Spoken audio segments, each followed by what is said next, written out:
मम हृदयं कुरु निवासं श्रीगणेशं नमामि। अज्ञानतिमिरान्धस्य ज्ञानाञ्जनशलाकं चक्षुरुन्मिलितं येन तस्मै श्रीगुरवे राधाभक्तिर्हरिर्ज्ञानं ताभ्यां या च समन्विता तां श्रीभागवती गाथा वन्दे युगलरूपिणीम्। आपदामपहर्तारं दातारं सर्वसम्पदां लोकाभिरामं श्रीरामं भूयो भूयो नमाम्यहम्। वागर्थाविव सम्पृक्तं वागर्था प्रतिपत्तये जगतः पितरौ वन्दे पार्वती परमेश्वरम्। अतुलितवरधामं हिमशैलावधे धनुजबलकृशानो ज्ञानिनामग्रगण्यम्।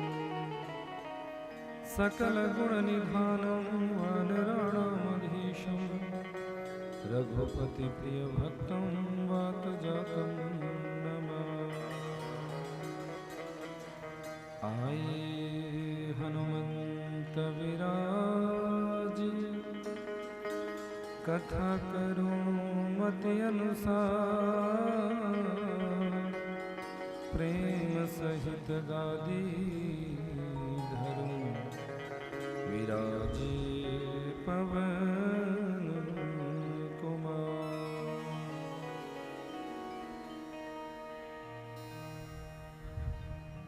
बोले वृंदावन बिहारी लाल की, पवन पुत्र हनुमान की, भक्तवत्सल भगवान की, श्री स्कंद महापुराण की, पूज्य माता पिता श्री की, सद्गुरुदेव भगवान की, पूज्य बाबा जी महाराज की, डोडेश्वर महादेव की, गौ गंगा गायत्री मैया की, महामाया जगदम्बिका की, श्री राधा कृष्ण चंद्र भगवान की, सियावर रामचंद्र भगवान की, उमापति महादेव की, आए हुए समस्त भक्तजनों की, सत्य सनातन वैदिक धर्म की, आज के आनंद की, गौ गंगा गायत्री मैया की, जय जय श्री राधे, जय जय श्री राधे,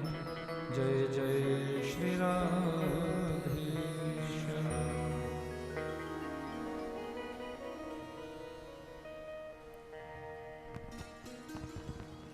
परम मंगलमय परपर अखिलेश्वर अकारण करुणावरुणालय भक्तवांछित कल्पतरु अनेक लोकों के एकमात्र अधिष्ठाता, चराचर सृष्टि के एकमात्र अधिनायक, परब्रह्म परमात्मा की वांगमयी प्रतिमूर्ति श्री स्कंद महापुराण, ऋग्वेद यजुर्वेद सामवेद अथर्ववेद रूपी विद्वान ब्राह्मण मंडली, बृहस्पतिवती यज्ञाचार्य जी, सरस्वती जी की विशेष कृपा दृष्टि को लिए हुए मेरे समस्त संगीताचार्य, राजा परीक्षितवत, आज के यजमान परिवार, आयोजक परिवार,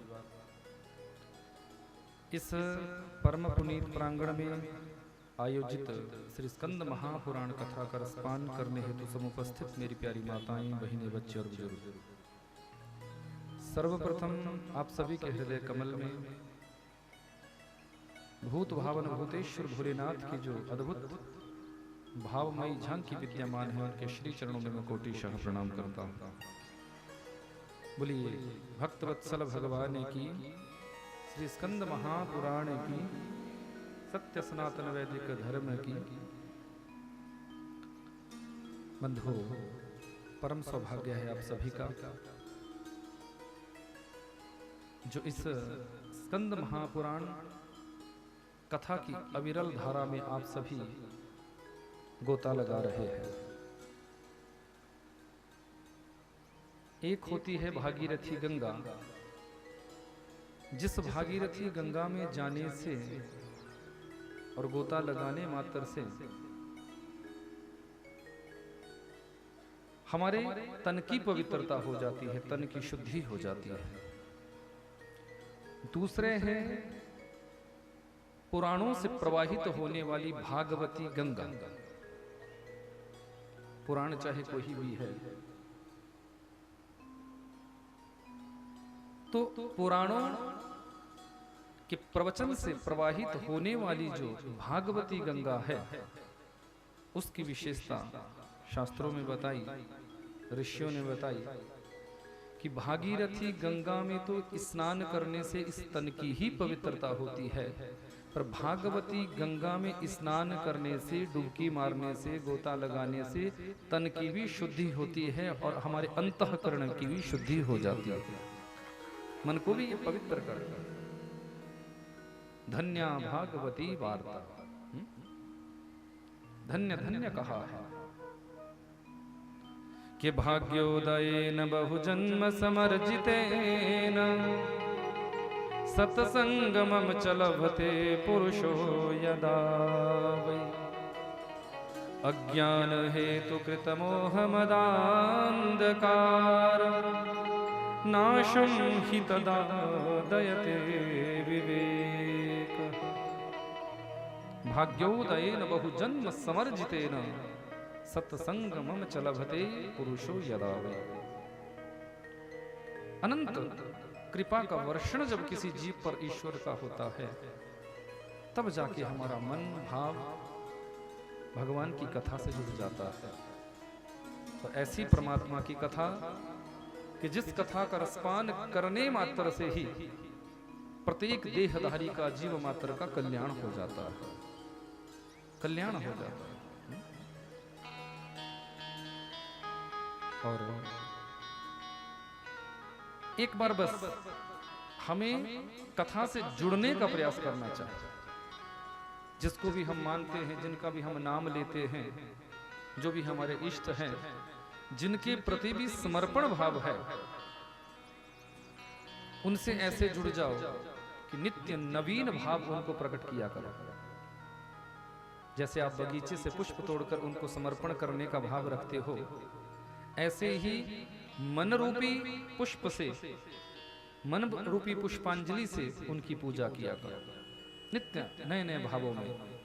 क्योंकि स्कंद महापुराण में एक जगह नहीं, सैकड़ों जगह ये लिखा हुआ है कि कलियुग केवल नाम आधार, सुमिर सुमिर नर उतरहि पारा। इस स्कंद महापुराण में भी इस भाव का दर्शन हुआ है कि इस कली काल में परमात्मा का भजन करने से, परमात्मा का नाम लेने से, हाथों से दान देने से ईश्वर को पाया जा सकता है। और धर्म रूपी वृषभ का चौथा चरण भी यही है। एक तो जिह्वा से गाया गया परमात्मा का नाम और अपने हाथों से दिया गया दान। यही धर्म रूपी वृषभ का चतुर्थ चरण सुरक्षित है इस कलयुग में। इसलिए नित्य नूतन भाव, नवीन भाव भगवान के श्री चरणों में अपने भाव से समर्पित करने का प्रयास किया करो कि प्यारे हम तो तेरे पास आना चाहते हैं, तेरा दीदार करना चाहते हैं, तेरा नाम लेना चाहते हैं, पर आए कैसे? आए कैसे? कैसे तेरा भजन करें, कैसे तेरी वंदना करें, कैसे तेरी पूजा करें, तुम ही हमें बताओ। भगवान से पूछना चाहिए। चरणों में आने का तो मन होता है, पर आए कैसे? हे प्रभु मुझे बता दो,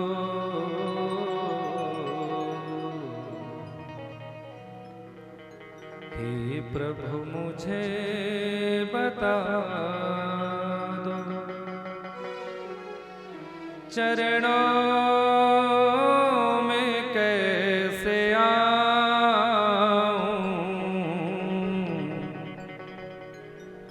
माया के बंधनों से छुटकार कैसे पाऊं। हे प्रभु मुझे बता दो, हे प्रभु मुझे बता दो, चरणों में कैसे आऊं। हे प्रभु मुझे बता दो, हे प्रभु मुझे बता दो, चरणों में कैसे आऊं। माया के बंधनों से, माया के बंधनों से अब मुक्ति कैसे पाऊं। हे प्रभु मुझे बता दो, हे प्रभु मुझे बता दो।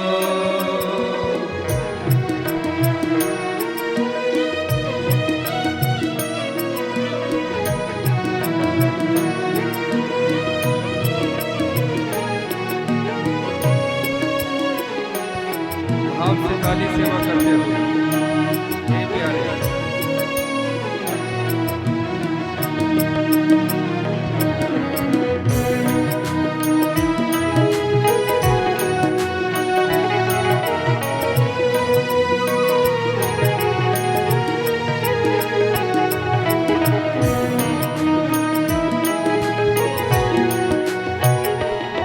ना जानो कोई पूजन, अज्ञानी हूँ मैं भगवन।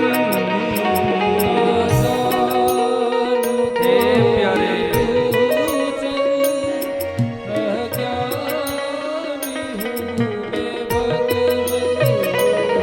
ना जानो कोई पूजन, अज्ञानी हूँ मैं भगवन।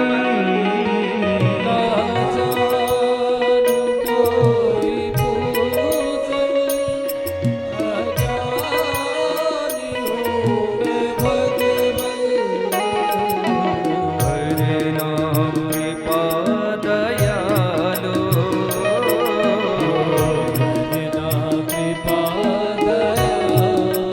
ओ करना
बिहारी लाल की।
मेरो राधा रमण प्यारो राधा रमण मेरो राधा रमण प्यारो राधा रमण मेरो राधा रमण प्यारो राधा रमण मेरो राधा रमण प्यारो राधा रमण मेरो राधा रमण प्यारो राधा रमण मेरो राधा रमण प्यारो राधा रमण मेरो राधा रमण प्यारो राधा रमण।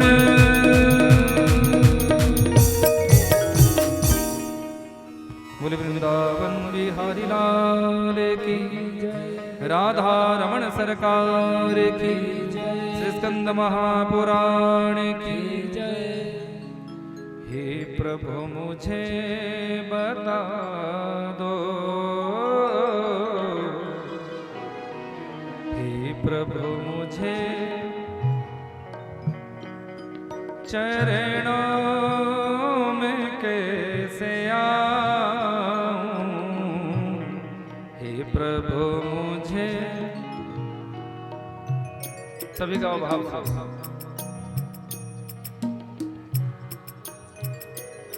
चरणों में कैसे आऊं, माया के बंधनों से माया छुटकार कैसे पाऊं, हे प्रभु हे प्रभु मुझे बता दो। भगवान से प्रार्थना किया करो, निवेदन किया करो कि हे प्यारे बस ऐसी कृपा आप अपनी हमारे ऊपर बनाओ कि सदैव हम आपसे जुड़े रहें, सदैव आपका भजन हम अपने जीवन में करते रहें, क्योंकि कोई पता नहीं इस जीवन का कब इस जीवन की शाम हो जाए, कब जीवन की शाम हो जाए कि आया है सो जाएगा राजा रंक फकीर, कोई सिंहासन चढ़ चला और कोई बंधा जंजीर। इस संसार में प्यारे जो आ जाता है उसको जाना ही पड़ता है। इस संसार को छोड़कर एक ना एक दिन सबको जाना पड़ेगा। फिर ऐसा कर्म ही हम क्यों करें जिसमें कि बंधनों में बंधकर हमें जाना पड़े। जाना तो वो है जो पूर्ण स्वतंत्रता के साथ, पूर्ण आनंद के साथ हमारा गमन हो। बंधन में बंधकर गए तो वो जाना नहीं हुआ। यमराज के दूत यदि बांधकर लेकर गए तो उसमें थोड़ी भी आनंद है। आनंद तो प्यारे वो है जो साक्षात कि देहांत काले तुम सामने हो, मुरली बजाते मन को लुभाते, यही गीत गाकर तननाथ त्यागूं, श्री कृष्ण गोविंद हरे मुरारे, श्री कृष्ण गोविंद हरे मुरारे। अंतिम पलों में भगवत साक्षात्कार हो जाए, अंतिम पलों में परमात्मा का दर्शन हो जाए, यानी परमात्मा स्वयं तुम्हारे सामने आ जाए। वो कब आएंगे?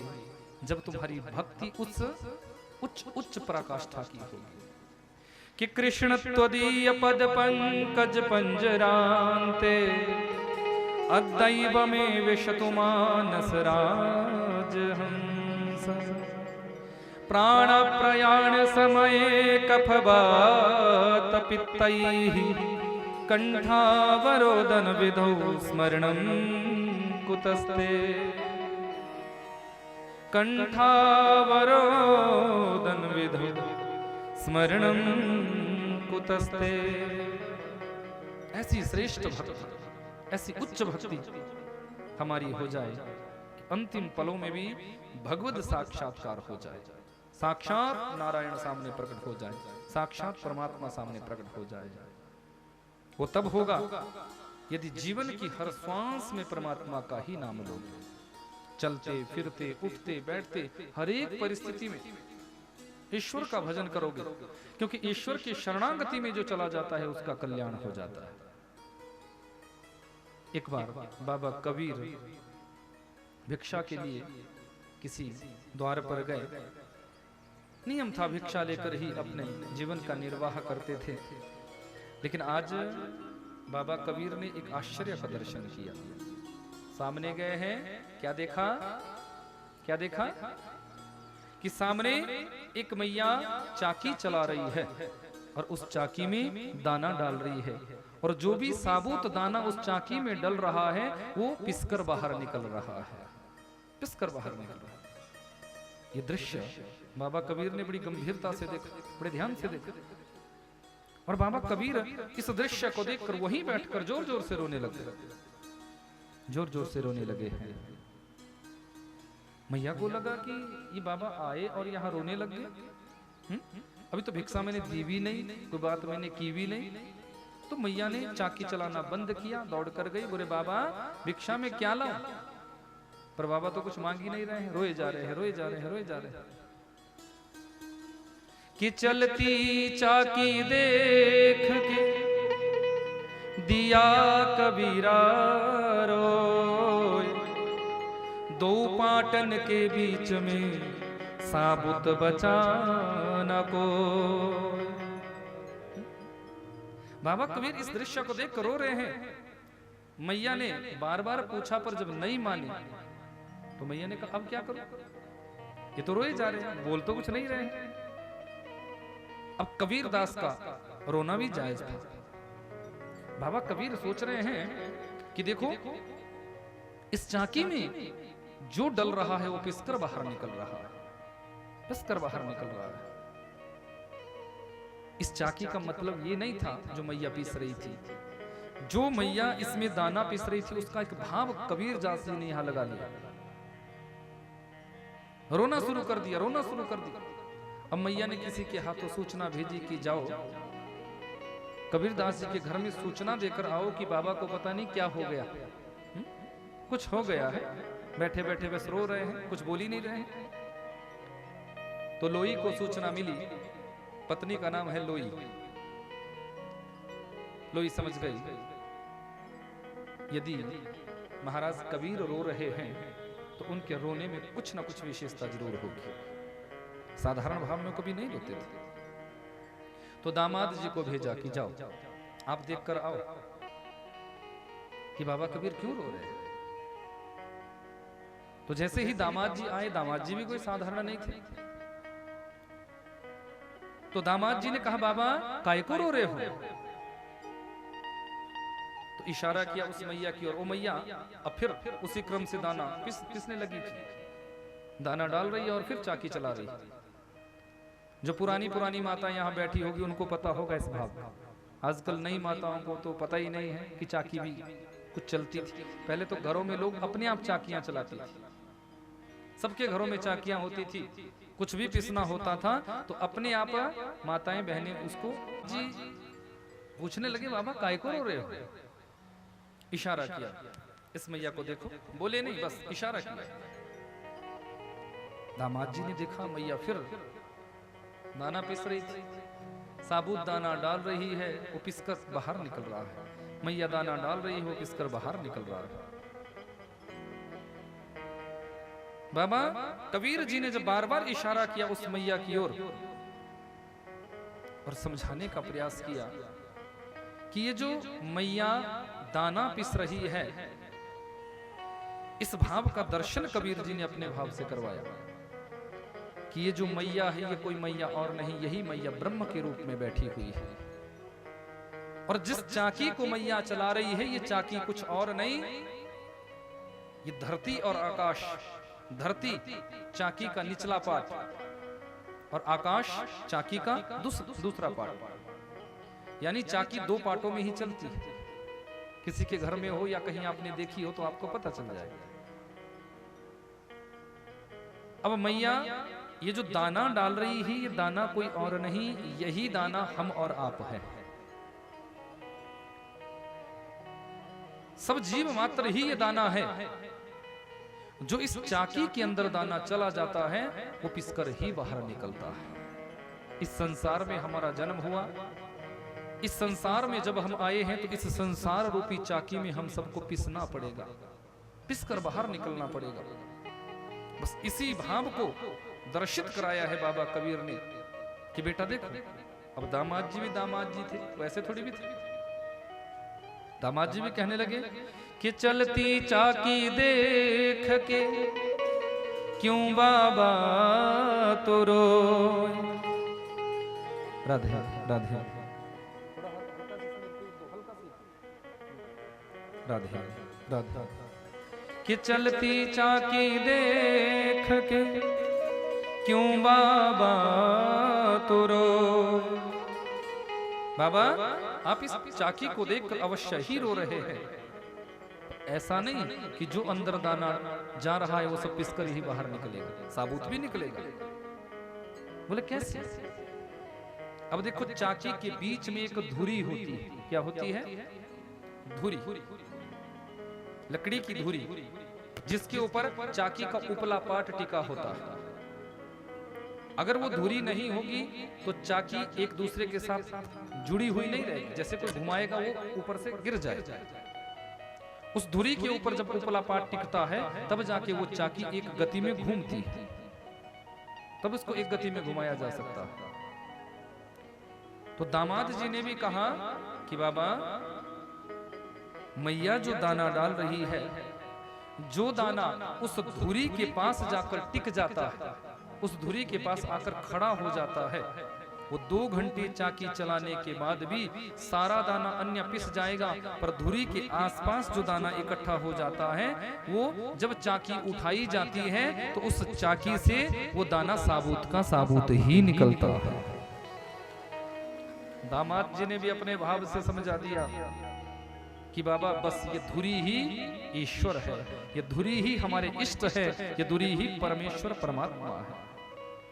इस संसार रूपी चाकी में डलने के बाद, पड़ने के बाद, अंदर जाने के बाद, इस संसार में आने के बाद जो ईश्वर रूपी धुरी का आश्रय ले लेता है, जो परमात्मा रूपी धुरी का आश्रय ले लेता है, वो इस संसार सागर में भी पिसने के बजाय साबुत ही परब्रह्म परमात्मा के धाम को चला जाता है।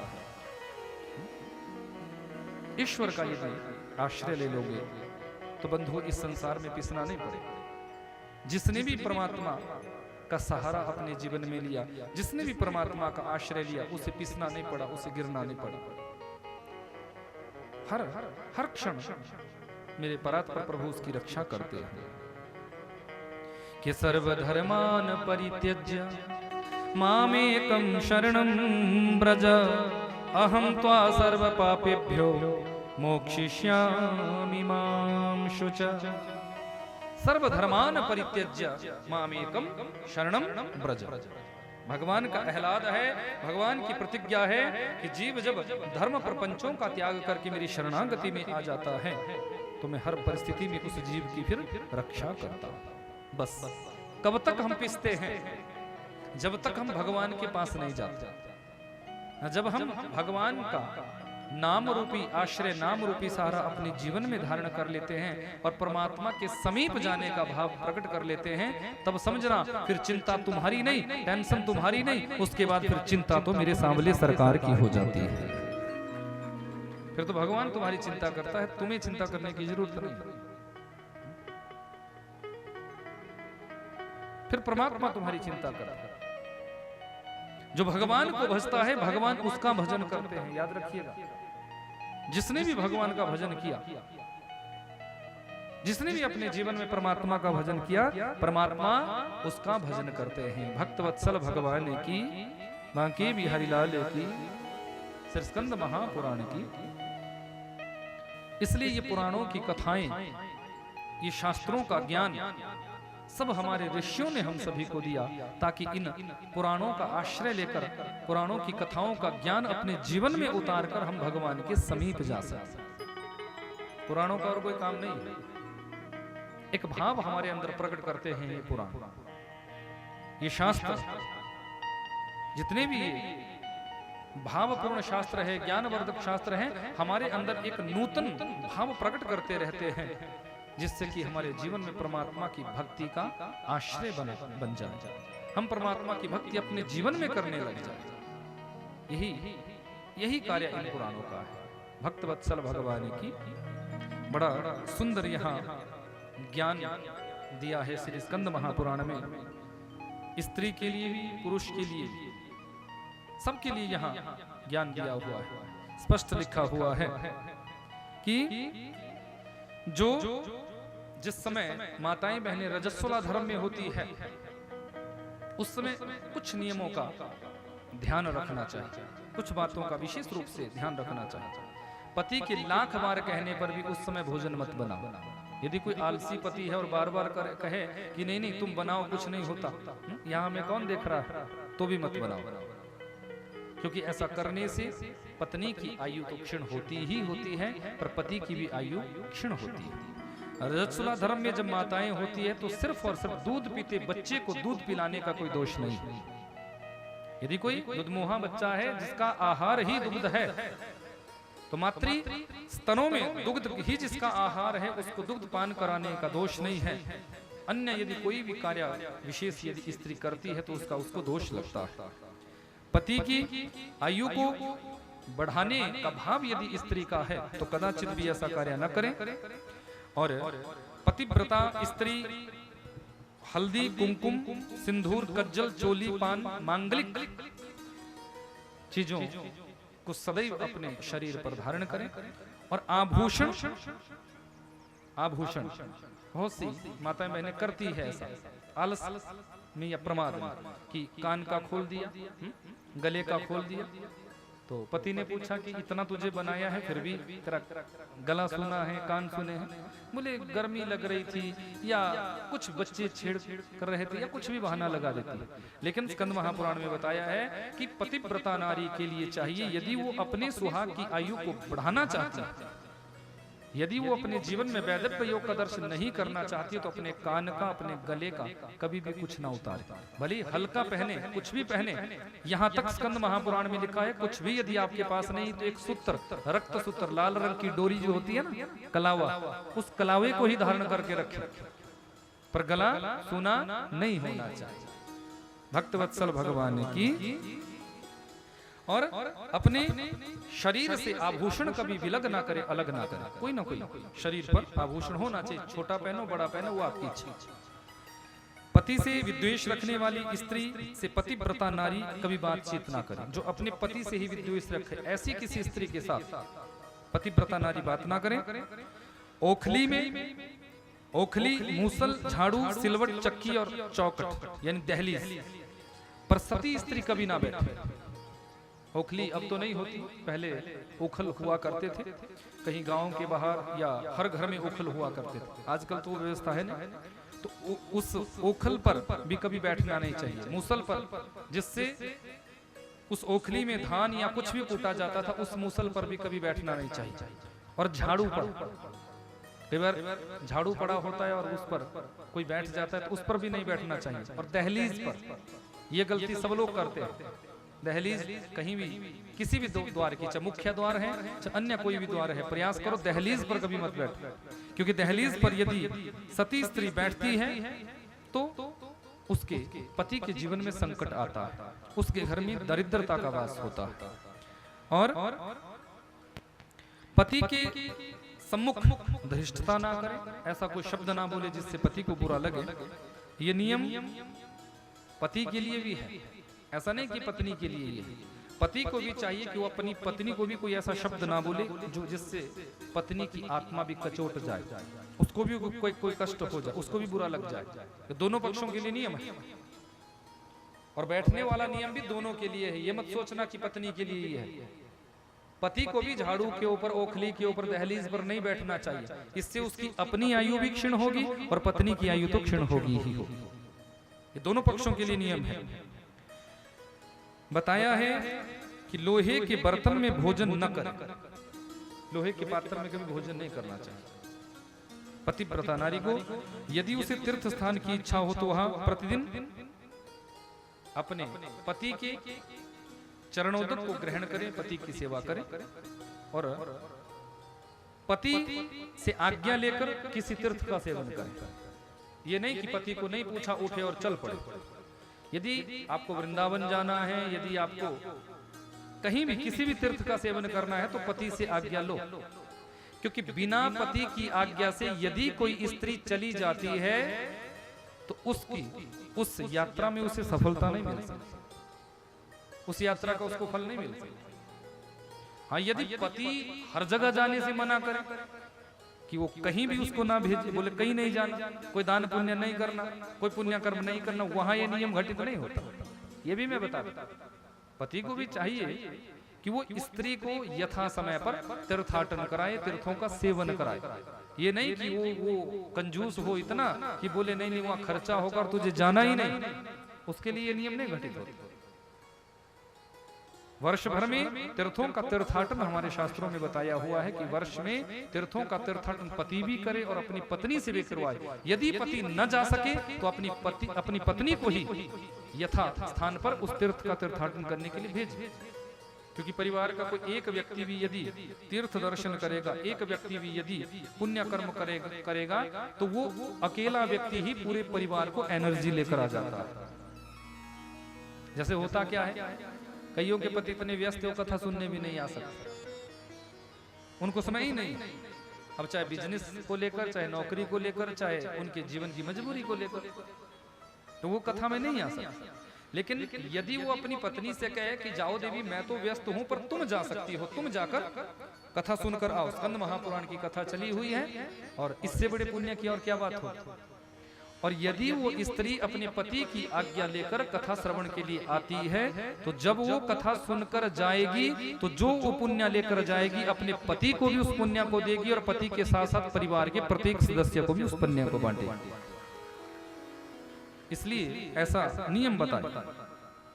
भगवान शंकर जी और नारायण जी का वंदन करना चाहिए और अपने जीवन में उसे पातिव्रत धर्म का पालन करना चाहिए कि व्रतोपवास नियम पति उल्लंघयाचरे आयुष्यम हरते भर्तुम मृता निरयम इच्छति।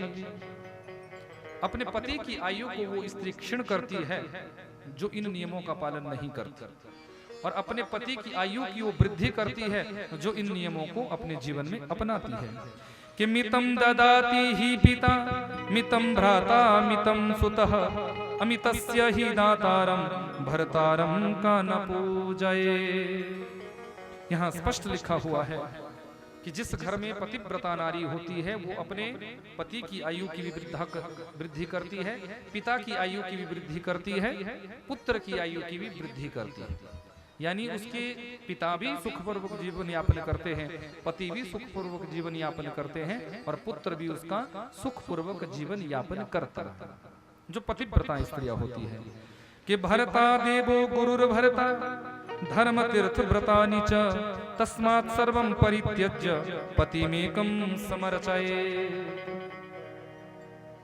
प्रत्येक सुलक्षणा नारी को अपने घर में पति से भी वही वार्तालाप करना चाहिए जिस वार्तालाप में प्रभु का भाव छुपा। यानी ये नहीं कि किसी की पतिदेव आए कमाकर और चुगली करना शुरू कर दिया, बुराई करना शुरू कर दिया कि सासू अम्मा तो ये बोल रही थी, ससुर जी तो ये बोल रहे थे, देवर जी तो ये बोल रहे थे, जेठ जी तो ये बोल रहे थे। यानी यदि वो स्त्री किसी की निंदा चुगली बुराई करती है तो उससे क्या होगा, पति थका आया है उसका मन भी विचलित होगा, परमात्मा की भक्ति में भी उसका भाव नहीं लगेगा और अपने आप भी वो परमात्मा की भक्ति से विमुख हो रही है। इसलिए श्रेष्ठ नारी को चाहिए कि वो अपने पति को भी भक्ति से जोड़े और खुद भी भक्ति भरे भाव से ही अपने पति के पास जाए। भक्तवत्सल भगवान की जिस प्रकार सांप पकड़ने वाला सपेरा युक्ति जानता है कि मुझे इस बिल में से सर्प को कैसे बाहर निकालना है, सांप को कैसे बाहर निकालना है, ऐसे ही जो श्रेष्ठ नारियां होती है वो ये जानती है कि मुझे इस घर में रहकर अपने पति और परिवार का कल्याण कैसे करना है। धर्म के मार्ग पर अपने पतिदेव को वो अच्छी तरह चलाना जानती है। अग्निदेव भी उसके तेज की आंच से जलने लगते हैं जो पतिव्रता नारियां होती है। और वहां अपने पिता के घर में भी धन्य है और पति के घर में भी धन्य है। ऐसी स्त्रियां अपने जीवन में अपनी कई कई पीढ़ियों को तार देती है। एक बार देवी गंगा नारायण महाप्रभु के पास गई और नारायण महाप्रभु से कहा कि हे देवेश, आप बताएं, दुनिया के जितने भी लोग हैं वो सब आकर मेरे बीच में अपने किए हुए पापों को छोड़कर चले जाते हैं, पापों को छोड़कर चले जाते हैं और वो पाप मेरे बीच में होते हैं। मैं दुनिया के पापों को के बोझ को ढो रही हूं, मैं भी थक जाती हूं, मैं भी हार जाती हूं, मेरे पाप कैसे नष्ट हों? मैंने जो दुनिया के पापों को अपने पास ग्रहण किया है, अपने ऊपर लादा हुआ है, मेरे इन पापों का बोझ कम कैसे हो?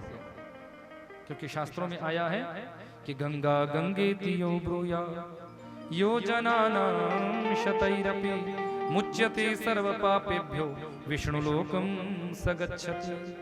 गंगा गंगा गंगा 100 योजन दूर, हजारों किलोमीटर दूर से भी यदि कोई गंगा गंगा गंगा कह देता है तो उसके पाप नष्ट हो जाते हैं। लेकिन वो पाप कहां जाते हैं? बोले देवी गंगा उनको अपने ऊपर ले लेती है। अब देवी गंगा कह रही है कि मेरे पापों को नष्ट कौन करेगा? तो साक्षात नारायण महाप्रभु कहते हैं, हे गंगा सुनो, जिस दिन कोई श्रेष्ठ पतिव्रता नारी तेरा स्पर्श करेगी, तेरे बीच में आकर स्नान करेगी, उसी समय दुनिया के जितने भी पाप तेरे ऊपर चढ़े हुए हैं, एक पतिव्रता का नारी का स्पर्श पाते ही तुम्हारे जीवन के वो सारे पाप संताप तुरंत नष्ट हो जाया करेगा, सारे पाप नष्ट हो जाए। यदि हमारा प्रश्न हो कि इतने पाप दुनिया के लोग करते हैं, गंगा जी में छोड़कर जाते, तो वो पाप कहां जाते हैं? तो उत्तर ये समझ लेना, जब कोई पतिव्रता नारी गंगा जी में स्नान करने जाती है तो जैसे ही गंगा जी का स्पर्श करती है, डुबकी मारती है, गोता लगाती है, तो तुरंत गंगा जी में इकट्ठे हुए सारे पाप नष्ट हो जाते हैं, जलकर भस्म हो जाते हैं। ऐसा यहाँ सुंदर भाव बताया। इसलिए पतिव्रता का चरण जहां जहां स्पर्श होता है वो धरती शुद्ध हो जाती है, पवित्र हो जाती है। जिस जिस जगह पतिव्रता नारी जाए, सूर्य का तेज भी पतिव्रता नारी को विचलित नहीं कर सकता, भ्रमित नहीं करता। सूर्य भी पतिव्रता नारी से भयभीत होते हैं। चंद्रमा के अंदर जो शीतलता है उससे भी कहीं ज्यादा शीतलता पतिव्रता नारी के चरणों के स्पर्श से हो जाती है। पातिव्रत्य धर्म में बहुत बड़ी शक्ति होती है। गृहस्थ आश्रम का मूल भार्य है, क्योंकि घर को घर नहीं कहा जाता है, घर का नाम है अच्छी गृहिणी होना। आप भले बड़े बड़े महल बना दो, बड़े बड़े महलों को खड़ा कर दो, लेकिन उन बड़े बड़े महलों में यदि श्रेष्ठ सहधर्मिणी नहीं है, श्रेष्ठ गृहिणी नहीं है, तो बड़े बड़े महल भी आज खंडहर में तब्दील हो चुके, खंडहर बन चुके। और भले ही आपके पास छोटी सी झोंपड़ी ही क्यों ना है, उस झोंपड़ी में भी यदि कोई श्रेष्ठ नारी वास करती है, यदि किसी श्रेष्ठ नारी का उस झोंपड़ी में भी वास है, तो उस झोंपड़ी से भी वो आपके जीवन में महल बनाकर छोड़ देगी, महलों का सुख तुम्हारे जीवन में प्रदान करा देगी। इसलिए पतिव्रता नारियों के लिए पुराणों में जगह जगह प्रणाम किया गया है, उन्हें भी प्रणाम किया गया है जो श्रेष्ठ पतिव्रता नारियां हैं। जैसे गंगा में स्नान करने से शरीर की पवित्रता हो जाती है, ऐसे ही पतिव्रता नारी का दर्शन करने मात्र से हमारे जीवन के सारे पाप संताप नष्ट हो जाते हैं। प्रतिदिन तिल और पुष्युक्त जल से पति के लिए तर्पण करना चाहिए तथा पति के पिता और पितामह के नाम गोत्र आदि का उच्चारण करते हुए भी उनके लिए जलांजलि देनी चाहिए। ये यहाँ चिंतन बताया हुआ है। पति बुद्धि से भगवान विष्णु का पूजन करना चाहिए। जिनके स्नान वस्त्र से पृथ्वी पर जल गिरता है, देखो एक बहुत सुंदर बात यहाँ बताई, पितृतर्पण यदि कोई ना कर सके किसी भी कारणवश, तो जब हम किसी पवित्र नदी में या कहीं भी स्नान करते हैं, हमारे शरीर में जो वस्त्र होता है, जो भी शरीर पर आपने वस्त्र धारण किया हुआ है, वो जब स्नान करने से गीला हुआ, तो जब आप बाहर निकलेंगे उस जलराशि में से, जल स्रोत में से, तो जो भी उस गीले वस्त्र से नीचे बूंदे गिरेगी उससे आपके जितने भी पितर होते हैं वो पितर तृप्त हो जाते हैं, संतुष्ट हो जाते हैं। उनके जल से स्थावर योनि प्राप्त किए हुए पितरों की तृप्ति हो जाती है। और पिंडों के उठाने पर जो यवान्न गिरता है, जब पिंडदान किया जाता है उस समय जो अन्न नीचे गिरता है तो उससे भी पाताल में गए हुए पितरों की तृप्ति हो जाती है। वर्ण और आश्रम आचार एवं कर्म का लोप करने वाले एवं संस्कारहीन परिवार में जो मर जाते हैं और मरने के बाद वो अधोगति में पितर चले जाते हैं। जब कोई जल का छींटा उनके निमित्त भी प्रदान कर दे, जल का छींटा उनके लिए दे दिया तो उस समय वो अधोगति में गए हुए पितर भी तृप्त हो जाते हैं। यहाँ तक लिखा हुआ है कि मुंह हाथ धोते हुए आचमन करते हुए, जैसे किसी ने कुल्ला किया हाथ धोए, उस समय भी जो जल नीचे गिरता है उस जल के गिरने से भी जो अधोगति में प्राप्त पितर होते हैं उनकी भी तृप्ति हो जाती है। ऐसे यहाँ राधे राधे राधे भक्तवत्सल भगवान की पितरों की तृप्ति के बहुत से उपाय यहाँ बताए हैं। इन छोटे छोटे उपायों को करने से अवश्य ही हमारे जीवन में पितृ देवताओं की तृप्ति हो जाती है। भक्तवत्सल भगवान की, बांके बिहारी लाल की। आगे सूत जी महाराज ऋषियों से कहते हैं कि ये ऋषियों, ये पितरों की तृप्ति के कारण बताए कि कैसे कैसे अपने घर के पितरों को तृप्त किया जा सकता है। आगे जो विशेष गोत्र है उन विशेष गोत्रों की जो कुल देवियां हैं उनकी चर्चा हुई है। अब आप भी ध्यान से सुनना इस प्रसंग को और भाव लाना कि कौन कौन हमारी कुल देवियां हैं, कौन कौन हमारी कुल देवियां। इस भाव को थोड़ा सा ग्रहण करने का प्रयास करिएगा। भक्तवत्सल भगवान की, बांके बिहारी लाल की कुल देवियों की चर्चा हुई। हम पूजा करते आ रहे हैं, हम अपने जीवन में पूजा करते आ रहे हैं, पर हमें ये पता नहीं होता कि हमारी कुल देवी कौन सी है, या किसी ने बता दिया कि ये आपकी कुल देवी है, हम उसको मानते आ रहे हैं। लेकिन गोत्रों के हिसाब से जो योगिनियां तृप्त हुई उनका वर्णन आगे किया। इस प्रसंग को मैं थोड़ा बाद में आपको सुनाऊंगा कि कौन कौन हमारे गोत्र की कुल देवियां हैं, किस गोत्र के लिए कौन सी योगिनी, किस गोत्र के लिए किस योगिनी की व्यवस्था बनाई गई, ये यहाँ भाव बताया। तो वो सब हम सुनेंगे और भगवती के चरणों में भी प्रणाम करेंगे। लेकिन उससे पहले यहाँ साक्षात नारायण महाप्रभु ने कुछ विशेषताएं बताई है कि जो अपने जीवन में शिव का पूजन करते हैं, शिव का पूजन करने मात्र से जो तिल, श्वेत तिल जो शंकर भगवान को जल अर्पण करते हुए डालते हैं, उसके घर के पितरों की भी तृप्ति हो जाती है। मात्र अपने श्वेत तिल भगवती का नाम लेकर, शंकर जी का नाम लेकर अपने पितरों की तृप्ति के लिए दे दिए तो पार्वती और शंकर जी की कृपा से हमारे घर के सारे पितर तृप्त हो जाते हैं। शिव द्वारा ब्रह्मा जी को धर्मारण्य निवासी ब्राह्मणों की विशेषता बताई कि धर्मारण्य जो क्षेत्र की चर्चा यहाँ स्कंद महापुराण में, वहां जो श्रेष्ठ ब्राह्मण रहते थे उनके सामने जब कामधेनु का प्रकटीकरण महादेव जी ने किया तो कामधेनु ने तुरंत अपने खुरों का प्रहार, चरणों का प्रहार धरती पर किया और वहां से दो दो अनुचरों को उत्पन्न किया, यानी एक ब्राह्मण के लिए दो सेवक प्रकट कर दिए। अब ये जो अनुचर बने, सेवक जो बने, यही आगे चलकर इन ब्राह्मणों के सहयोगी बने, यानी इनके वंशज बने एक रूप से। ऐसा यहाँ चर्चा हुई। और लोल जिह्वाक्ष राक्षस को भगवती श्री माता ने इसका उद्धार किया था, क्योंकि धर्मारण्य क्षेत्र में जितने भी ब्राह्मण रहते थे उन सभी ब्राह्मणों को ये लोल जिह्वाक्ष नामक का राक्षस प्रताड़ित करता था, उन्हें भजन नहीं करना देता था। तो ब्राह्मणों ने भगवान शंकर जी की आराधना की और भगवान शंकर जी ने यहाँ भगवती श्री माता को प्रकट किया और श्री माता ने ही इन लोल जिह्वाक्ष राक्षस के साथ युद्ध किया और इसको युद्ध में परास्त करके तुरंत इन सभी ब्राह्मणों का रक्षण किया है। भक्तवत्सल भगवान की। आगे समस्त ऋषियों ने निवेदन किया है कि आपने लोल जीवाक्ष राक्षस के वध की कथा तो बताई कि जब ब्राह्मणों को इन्होंने कष्ट दिया तब श्री माता ने इसका उद्धार किया, पर भगवती पार्वती ने गणेश की उत्पत्ति क्यों गणेश जी को उत्पन्न किया और सर्वाध्यक्ष के पद पर कैसे वो गणपति अभिषिक्त हो गए, ये कथा भी हम सुनना चाहते हैं। तो देवताओं को यहां जब उत्सुकता हुई तो वो प्रसंग फिर व्यास जी ने सूत जी और शौनक आदि 88,000 ऋषियों को सुनाया है कि हे ऋषियों, जब इस धरती पर अधर्म बढ़ता है तो परमात्मा किसी ना किसी रूप में प्रकट हो जाते हैं। एक बार क्या हुआ कि धरती पर जब विघ्न ही विघ्न उत्पन्न होने लगे, कोई भी कार्य करना चाहता है पर उसके जीवन में विघ्न आ जाता है। जिस भी कार्य को संपादित करना चाहता है उस कार्य में कोई ना कोई विघ्न उत्पन्न हो जाता है।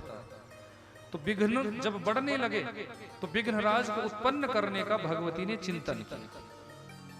माता पार्वती जी ने अपने शरीर पर एक बार उबटन लगाया और उबटन जब लगाया तो मां भगवती का मन हुआ कि मैं इस उबटन को निकालूं और इसका एक पिंड बनाऊं।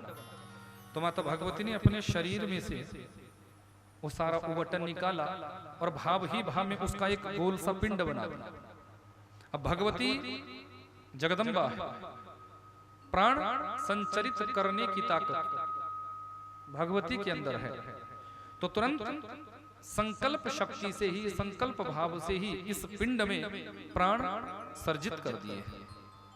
जैसे ही इस पिंड में प्राण संचरित किए हैं, तुरंत देखते ही देखते सामने एक सुंदर बालक खड़ा हो गया। मां के चरणों में प्रणाम किया, मां मुझे आज्ञा दे, मुझे क्या करना है?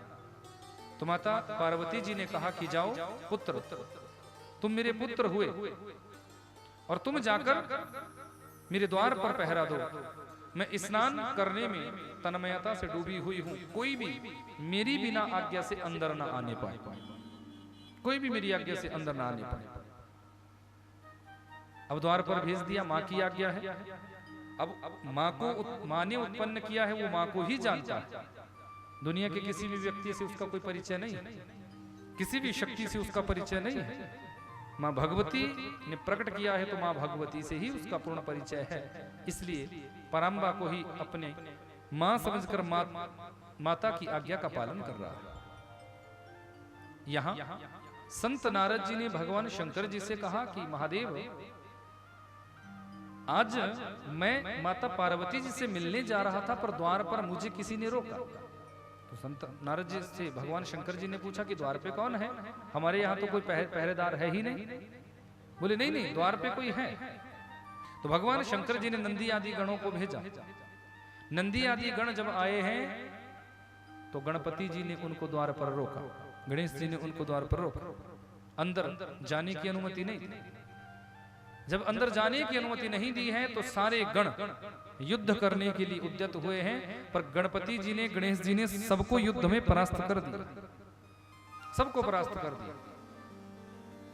अंत में सब सारी शक्तियां जब आकर परास्त होकर वापिस चली गई तो महादेव जी को आना पड़ा कि ऐसा कोई द्वार पर है जिसने सबको परास्त कर दिया है। तो महादेव आए हैं कि हमारे द्वार पर ऐसा कौन आ गया? तो महादेव जी अंदर जाने लगते हैं। द्वार पर रोक दिया है, आप अंदर नहीं जा सकते, मेरी मां की आज्ञा है कि उनकी आज्ञा के बिना मैं किसी को भी अंदर प्रवेश करने नहीं दूंगा। महादेव जी को जब रोका है तो महादेव जी को क्रोध आया है, तुरंत अपना भयंकर त्रिशूल धारण कर लिया है। त्रिशूल का प्रहार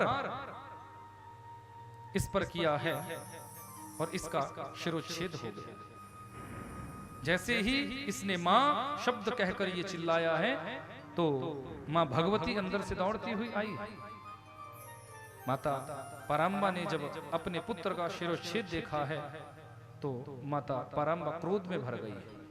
क्रोध आ गया कि मेरे पुत्र का शिरोच्छेद कर दिया, मेरे पुत्र का शिरोच्छेद कर दिया। विकराल रूप धारण कर लिया है, मानो पूरे ब्रह्मांड को ही भस्म कर देगी, पूरे ब्रह्मांड को ही नष्ट कर देगी, ऐसा भाव पराम्बा का आज प्रकट हो गया। क्रोध आ गया। संसार का नियम होता है, देखो कभी भी किसी के प्रकोष्ठ में जाओ, किसी के कमरे में जाओ, तो ऐसे नहीं जाना चाहिए कि सीधे चले गए, कम से कम नॉक करके जाना चाहिए, बोलना चाहिए कि मैं आ रहा हूं या मैं आया हूं। पहले के बड़े बुजुर्ग जब होते थे, किसी आंगन द्वार में जाते थे, घर में प्रवेश करते थे, तो खांसते थे यदि खांसी ना भी होती थी। क्यों? क्योंकि जिससे घर की बहू बेटी को यह पता चल जाए कि ससुर जी आ गया। अब वो किसी भी परिस्थिति में हो सकते हैं, तो इसलिए पहले के बुजुर्ग मर्यादा जानते थे। अब माता पार्वती जी को भी ऐसा ही लगता था कि महादेव जी कभी भी किसी भी समय आ जाते हैं, तो इसलिए जब स्नान करते हुए महादेव जी को एक बार आना हो गया था तो माता को संकोच हो गया। बस इसी भाव से माता ने गणेश जी को अपने द्वार पर प्रकट किया था। इस पिंड को गणेश बनाकर वहां खड़ा कर दिया था कि मेरी आज्ञा के बिना कोई अंदर ना आने पाए, क्योंकि बिना अनुमति से या बिना बताए जो अंदर आता है उसको मूर्ख की संज्ञा शास्त्रों में दी गई है। एक बार राजा विक्रमादित्य जी, बहुत सी रानियां थी, तो कई महीनों के बाद किसी रानी के पास जाने का उनको समय मिलता था। तो सबसे बड़ी जो रानी थी वो परम ज्ञानवती थी। राजा विक्रमादित्य ने संदेशा दिया कि कल मैं अपनी ज्येष्ठ रानी के यहाँ आतिथ्य के लिए जाऊं। तो रानी को सूचना मिली, रानी बड़ी प्रसन्न हुई कि मेरे राजा जी कल आ रहे हैं। तो अपनी सहचरियों को बुलाया, अपनी दास दासियों को बुलाया और महल को सजाना प्रारंभ करवाया कि मैं ऐसे सजाऊं, ऐसी व्यवस्था बने। पूरे महल को सजाने का आदेश दे दिया। मंत्रणा कर रही थी, चर्चा कर रही थी, पर यहाँ क्या हुआ, यहाँ राजा के मन में ऐसा भाव जगा कि कल क्यों मेरी ही रानी है, आज ही क्यों ना चला जाऊं, कल की प्रतीक्षा क्यों करूं। यदि मेरा मन अपनी रानी से मिलने का हुआ है तो मेरी रानी है, मैं कभी भी अपनी रानी से मिल सकता हूं। राजा विक्रमादित्य उठे हैं और उसी परिस्थिति में बताया कल का था लेकिन आज ही चले गए। अब रानी अपनी दासियों के साथ चर्चा कर रही थी, बात कर रही थी, और विक्रमादित्य को कोई रोक नहीं सकता था क्योंकि सम्राट थे, महाराज थे। तो सीधे रानी के प्रकोष्ठ, अब जैसे ही रानी के प्रकोष्ठ में एकाएक राजा पहुंचे, कोई बिन बुलाए आपके पास आ जाएगा या बिन बताए आपके पास आ जाएगा तो आपको भी आश्चर्य होगा। पति ने कहा था कि मैं 15 दिन बाद छुट्टी लेकर आऊंगा, पर पति तो दूसरे दिन ही पहुंच गए, तो आश्चर्य होगा कि नहीं कि ये तो 15 दिन बाद आने वाले थे, आज कैसे आ गए। तो रानी को भी एकाएक राजा को देखकर आश्चर्य हुआ और रानी के मुख से निकल गया भो मूर्खा। राजा को ऐसा लगा कि मैं इतने दिनों बाद अपनी रानी के पास आया और रानी ने मुझे मूर्ख कह दिया, वो भी चक्रवर्ती सम्राट विक्रमादित्य को कोई मूर्ख कह दे। अब ये तो वो बात हो गई, ना तो किसी को बता सकते हैं और ना ही इस बात को पचा सकते हैं। पचाते कैसे, जिस पत्नी से, जिस रानी से इतना प्रेम करता उसने मूर्ख कह दिया, और बता कैसे सकते हैं। लोग कहेंगे कि वो राजा क्या जिसका सम्मान उसकी पत्नी ना करे, जिसका सम्मान उसकी रानी ना करे। तो सोचा अब क्या करूं, किसी से पूछ भी नहीं सकता कि मुझे मूर्ख क्यों कहा। तो सोचा चलो युक्ति से काम लेता हूं। राजा विक्रमादित्य की सभा में 9 रत्न वास करते थे, 9 रत्न रहते थे। उन 9 रत्नों में कालिदास जी भी 9वें रत्न थे, सर्वश्रेष्ठ रत्न। तो अगले दिन राजा विक्रमादित्य की सभा लगी, राज दरबार में राजा विक्रमादित्य बैठे हैं। अब जो भी कोई रत्न आता, जैसे ही द्वार पर पहुंचता राजा उसको भो मूर्खा कहकर संबोधन देते। अब जितने भी ज्ञानी थे सब आते सोचते कि आज हमारे राजा ने भांग भी रखी है, क्या हो गया हमारे राजा को, आज हमें मूर्ख कह रहे हैं, पर कोई बोले ना। अब राजा जी से कैसे बोलेंगे कि मूर्ख काय को बोल दिया हमें, जुबान तो लड़ा नहीं सकते, राजा तो राजा। अब जैसे ही आए पता नहीं सोचते थे सब कि कोई गुस्सा होगा राजा को जो हमें मूर्ख बोल रहे हैं, और चुपचाप आए और अपने सिंहासन पर बैठ जाए। सब आते चले गए, सबको राजा मूर्ख मूर्ख मूर्ख कहते बोलता चला गया। सब आते और अपनी सिंहासन पर बैठकर अपने आसन पर बैठ जाते। अंत में 9वें रत्न कालिदास आए। जैसे ही कालिदास जी द्वार पर आए हैं, राजा ने कालिदास को भी कहा, भो मूर्ख। अब कालिदास जी वहीं रुक गए, बोले मुझे मूर्ख कहा, वहीं रुक गए, एक कदम भी आगे नहीं रखा। और कालिदास के मुख से एक श्लोक निकला है, तुरंत प्रत्युत्तर मांगा, राजन आपने मुझे मूर्ख कहा। मूर्ख कौन होता है?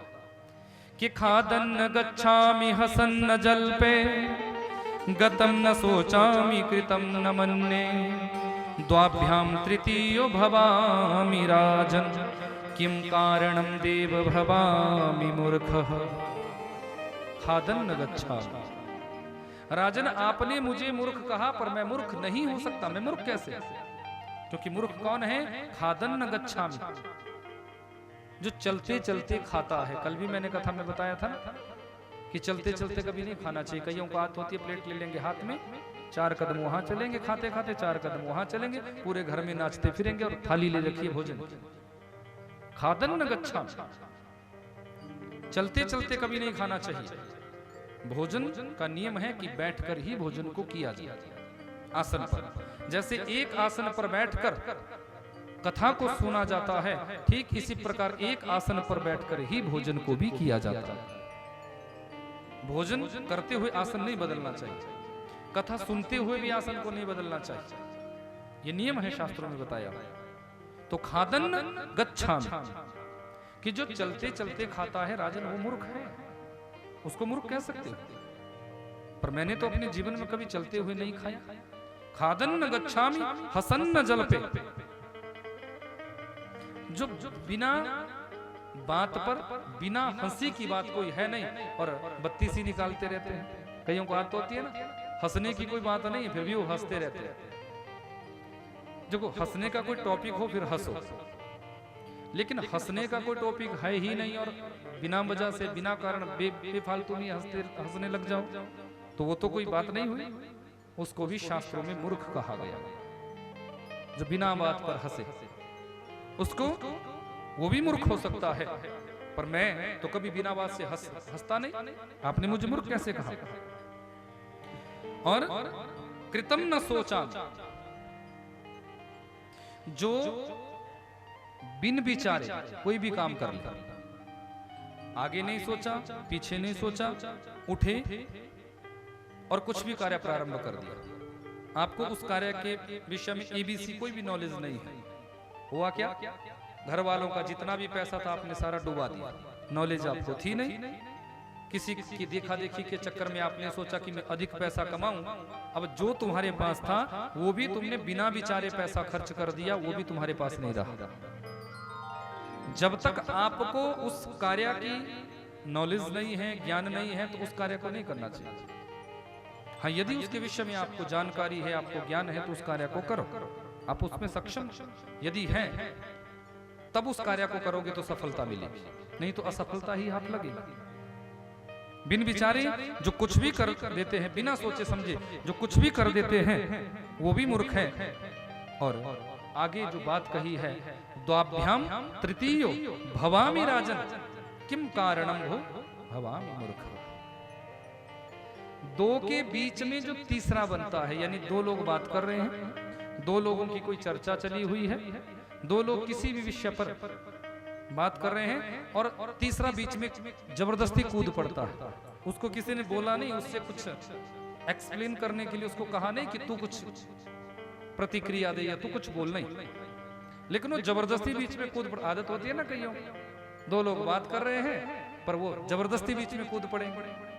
अगर पूछा जाए, दो लोग बात कर रहे हैं, उनको कुछ समझ नहीं आ रहा, वो आपसे पूछते हैं कि ठीक है महाराज जी ये बताइए इसका कैसे होगा। तब यदि आप बीच में उत्तर दोगे तो वो तो बात समझ में आती है पूछने पर बिना पूछने पर ही तुम यदि तीसरे बनने का प्रयास करोगे तो तुम्हें भी मूर्खों की ही संज्ञा में गिना जाएगा। राजन द्वाभ्याम तृतीयो भवामि राजन, मैं तो कभी दो में तीसरा बनने का प्रयास नहीं करता, तो मैं मूर्ख कैसे हुआ? मैं मूर्ख कैसे हुआ? राजा को अपने प्रश्न का उत्तर मिल चुका है, क्योंकि राजा ने भी यही गलती की थी। रानी और दासी तो थी, आपस में चर्चा कर रही थी, आपस में मंत्रणा चली हुई थी, आपस में बात हो रही थी कि कल ऐसे राजमहल को सजाना है, ऐसी सैया को सजाना है, ऐसे यहाँ सुंदर श्रृंगार होना चाहिए। और उसी समय बिन बताए राजा तुरंत अपनी रानी से बोलने के लिए खड़े, रानी से बात करने के लिए खड़े, और रानी ने विक्रमादित्य को मूर्ख कह दिया। राजा को अपने प्रश्न का उत्तर मिल गया और तुरंत उठे हैं। कालिदास का सम्मान किया है कि ऐसे ही मैंने अपने सर्वश्रेष्ठ रत्नों में आपकी गणना नहीं की है, मेरे प्रश्न का उत्तर मुझे मिल गया है। तो कहने का मतलब यही है बंधुओं कि कभी भी दो के बीच में तीसरा नहीं बनना चाहिए। तो माता पार्वती भी जब जब एकांतवास में होती थी, किसी से अपनी सखी से बात कर रही होती थी, तो उस समय जब महादेव जी आ जाते थे तो माता पार्वती जी को बड़ा बुरा लगता था, पर बोल नहीं सकती थी। इसलिए गणपति जी को प्रकट करके द्वार पर खड़ा किया है कि बिना आज्ञा, जब तक मेरी आज्ञा ना हो तब तक किसी को अंदर नहीं आने देना, तब तक किसी को अंदर नहीं आने देना। लेकिन आज महादेव जी देखा कि इस बालक ने मुझे अंदर जाने से रोका है, तो क्रोध आ गया और शिरोच्छेद कर दिया। भगवती को जब अपने पुत्र के चीखने की आवाज सुनी है तो भगवती दौड़ी है, विकराल रूप धारण कर लिया है। पूरी सृष्टि को ही मानो आज भगवती भस्म कर देगी, ऐसा मनोभाव जब जागृत हुआ तो महादेव जी ने कहा, देवी क्रोध शांत करो, कोप शांत करो, कोप को शांत करो। बोले जब तक आप मेरी इच्छा को पूरा नहीं करोगे तब तक मैं कोप शांत नहीं करूंगी। बोले देवी कहो आपकी कौन सी इच्छा है। बोले पहले तो मेरे पुत्र का जो शिरोच्छेद आपने किया है उस शीश को आप लगाओ, मेरे पुत्र को जीवित करो, और जब मेरा पुत्र जीवित हो जाए तो गणाध्यक्ष के पद पर इसे बिठाओ, अग्रगण्य पूजित इन्हें करो, क्योंकि दुनिया में जो भी इनकी सर्वप्रथम पूजा करे उनके घर में कभी कोई विघ्न नहीं आने चाहिए। भगवान शंकर जी ने कहा, देवी मैं तुम्हारे सभी भावों को स्वीकार करता हूं। उसी समय गजानाम सुर का एक दैत्य आया है, हाथी के रूप में, ऐसा स्कंद महापुराण में आया, गजासुर। तो महादेव जी ने उस गजासुर का शिरोच्छेद किया है और वही हाथी का शीश गणेश जी की धड़कियों पर सर्जित किया है। भक्तवत्सल भगवान की शिव महापुराण में इस कथा को दूसरे रूप से वर्णित किया है, लेकिन स्कंद महापुराण के अनुसार मैं ये कथा सुना रहा हूं। और जो गजासुर का चर्म था उसको भगवान शंकर जी ने अपने शरीर पर ओढ़ लिया है, भगवान शंकर जी ने अपने शरीर पर ओढ़ लिया गज चर्म को अपने शरीर पर धारण किया है भगवान शंकर जी ने, और गजासुर के शीश को सर्जित किया है गणेश जी के धड़ के ऊपर, और गणाध्यक्ष के पद पर गणेश जी को बिठाया है। माता भगवती से याचना की थी धर्मारण्य ब्राह्मणों ने, धर्मारण्य में रहने वाले जब इन ब्राह्मणों ने रक्षा की थी कि हे मां, इस संसार में कोई भी शुभ कार्य किया जाता है तो उसमें राक्षस विघ्न पैदा कर देते हैं, विघ्न पैदा करते हैं, और जिससे उन कार्यों को पूरा नहीं किया जा सकता, वो कार्य बीच में ही अधूरे रह जाते हैं। तो माता भगवती ने सारी लीलाओं का दर्शन शंकर जी से मिलकर इन लीलाओं का दर्शन कराया और कहा कि आज के बाद हे धर्मारण्य में रहने वाले ब्राह्मण देवताओं, जो भी इस संसार में मेरे पुत्र गणपति का पूजन करेगा, गणेश जी का पूजन करेगा, सर्वप्रथम उसके किसी भी कार्य में विघ्न पैदा नहीं होगा, निर्विघ्न उसका कार्य वो पूर्ण होगा, उसके कार्यों की पूर्णता होगी, उसके जीवन में उसके कार्यों की पूर्णता होगी। जो भी वो शुभ कार्य करना चाहेगा उस कार्य को मेरा पुत्र गणेश पूरा करेगा, ऐसा वरदान दिया कि वक्रतुंड महाकाय कोटि सूर्य समप्रभा निर्विघ्नं कुरु मे देव सर्वकारेषु सर्वदा। इतना तेजस्वी इनको बनाया है, कोटि सूर्य समप्रभा, करोड़ों सूर्यों का प्रकाश भी गणराज जी के प्रकाश के सामने, मुखमंडल के तेज के सामने फीका पड़ जाता है। और समस्त विघ्नों को नष्ट करने की सामर्थ्य गणेश जी को दी है कि समुखश्चैकदन्तश्च कपिलो गजकर्णकः लंबोदरश्च विक्टो विघ्ननाशो विनायक धूम्रकेतुर्गणाध्यक्षो भालचंद्रो गजानन द्वादशैतानि नामानि यः पठेत् शृणुयादपि। 12 नाम गणेश जी के शास्त्रों में यहाँ स्कंद महापुराण में बताए, और इन 12 नामों का जो उच्चारण करेगा, जो नाम स्मरण करेगा, जो चिंतन करेगा, उसके किसी भी कार्य में विघ्न नहीं आएगा। द्वादशैतानि नामानि यः पठेत् शृणुयादपि। विद्या आरंभे विवाहे च प्रवेशे निर्गमे तथा संग्रामे संकटे चैव विघ्नतस्या न जायते। यदि कोई गृह प्रवेश करेगा, गणपति जी का पूजन करेगा, उस घर में धन संपदा सदैव वास करेगी।